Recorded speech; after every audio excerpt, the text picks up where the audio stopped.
All right, we're going to run a trigger swap real quick on an AR platform. We don't have to take off the bad lever. If you have a bad lever on, we don't need to remove the safety.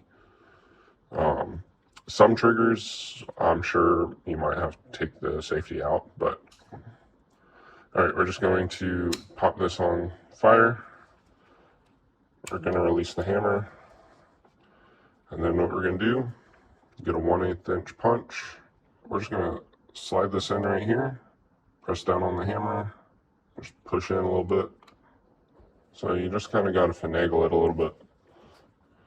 All right, let's just throw this pin back in there. If you need to grab a smaller pin at this point, if you have a bad lever, no biggie. The big deal is just holding this down so the spring doesn't just shoot it all the way up. So there's the pin. There we go. And we've got our hammer. All right, next fun one. Everyone's going to be like, well, everyone who disagrees, you got to remove the safety to get this out. Oh, no. You don't. You just have to have it on fire. So again, we'll just pop this pin out. Once you get this in a little bit, you want to put your finger right on top of this. Some triggers are going to be different, but if yours is like this one, where this whole body covers the whole distance, and it is a, I guess, what's that called, a double captive. It's captive by the same pin. You got to line them up. You have to be careful with those because it will pop out. This happens to be one of those same types of triggers. So there we go. We're just pressing down. You see it moved. All right, and now we can slowly raise up. Both the spring inside and the main spring holding the body in are going to pull up a little bit. All right. Now, the trick here with the safety in is you push this up as much as it will go, then pull this forward right there, and it clears the safety. Just like that.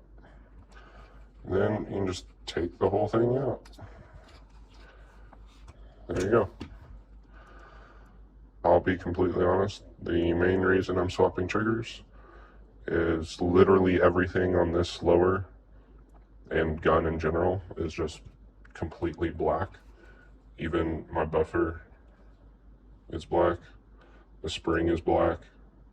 So this is all a for the looks sort of deal.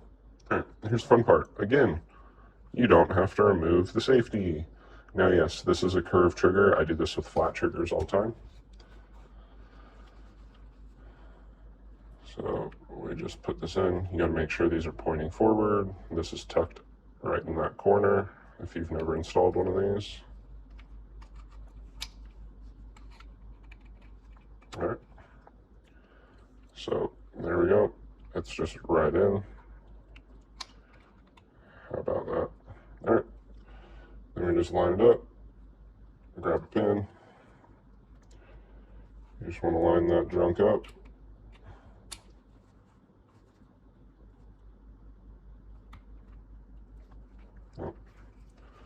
And yeah, you just need to make sure you get this thing locked in there with it. And then there we go. It's locked in. Boom.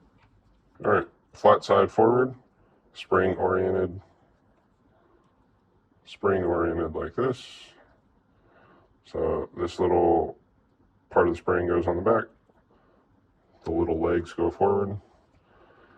You slide this in just like that. It sits on top of the pin right here.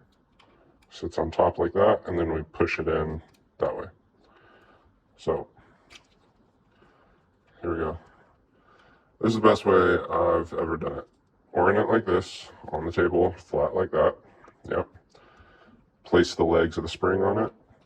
Use this right here as leverage, and fish that in forward. Kind of line up the hole, put pressure back down, grab your pin, and line it up.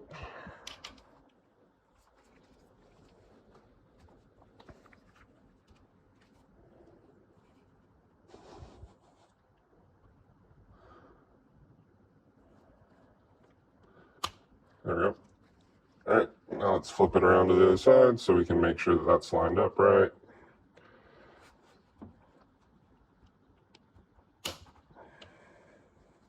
There you go, trigger swapped. Easy enough. You want to make sure it does lock back.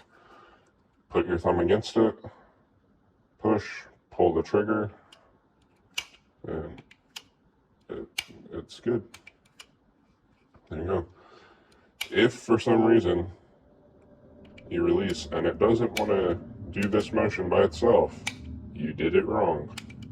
Recheck, rewatch, you got it.